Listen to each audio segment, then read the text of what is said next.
forsøg med tryk i vand. Til at starte med, så bruger vi 1000 ml måleglas, som vi fylder op til 1000 ml.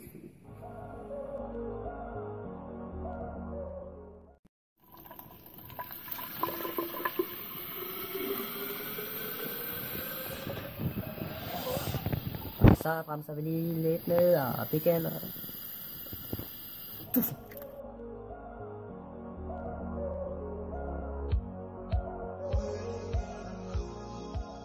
Så har fyldt måleglas op 1000 ml, bruger vi sådan en absolute pressure sensor til at kunne måle trykket.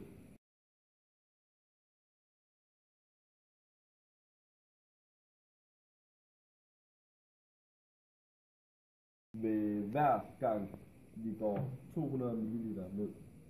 Først starter vi på 1000, og derefter går vi til 800, derefter 600, derefter 400, derefter 200, og så lige før, så kunne vi gå 200 ml ned hver gang og måle det, men man kan også bruge sådan en smart en her, nemlig en målebånd, ikke?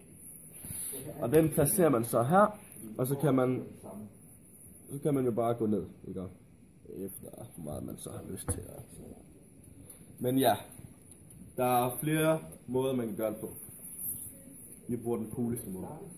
Se med. Og den her, den fungerer ved at vi stikker den ind i computeren gennem USB-stik. Og så har vi et program, der hedder Pasco Capstone. Ikke? Ja, og ved hjælp af Pasco Capstone, så kan vi måle grafer. For at kunne lave de her forsøg her, har jeg brug for en assistent eller en hjælper. Og det bliver den heldige Atasuka Tusikan. Nej.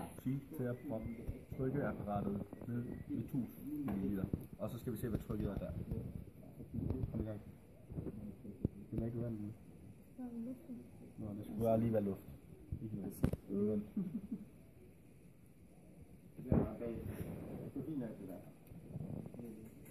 Ja. Nu kan vi se, at trykket er.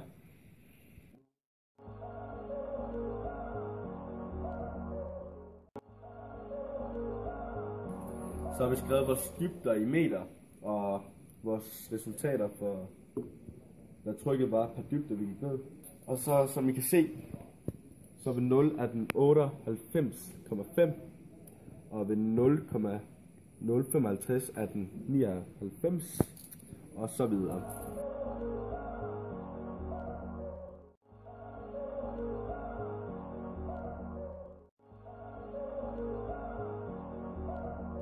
Vi laver en lineær regression på de resultater, vi har fået, som I kan se.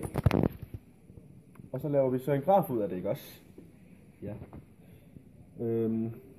Hvor dybden er hen ad x-aksen, og trykket er op ad y-aksen.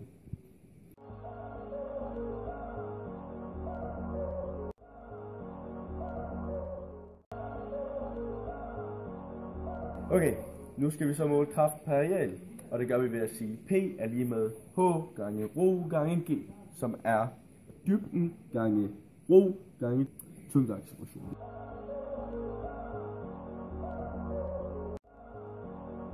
Og så har vi ved vores anden måling 0,055, det har vi så gange med rho gange tyngdeacceleration.